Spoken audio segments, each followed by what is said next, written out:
Kidnapping with homicide, ito ang kasong inirerekomendang isampa ng Department of Justice sa negosyanteng si Atong Ang.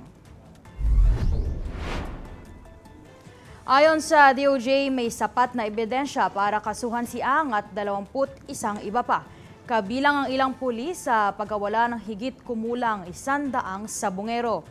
Kakasuhan si Ang at iba pang suspect ng 10 counts of kidnapping with homicide at 16 counts of kidnapping with serious illegal detention. Isang dating security chief ng isang sabungan ni Ang nagturo sa gambling personality at iba pa na nasa likod ng pagdukot at pagpatay sa mga sabungero mula 2021 hanggang 2022. Nauna nang itinanggi ni Ang mga paratang. Agosto naman nagsampa ng kasong murder at serious illegal detention ang kaanak ng mga biktima.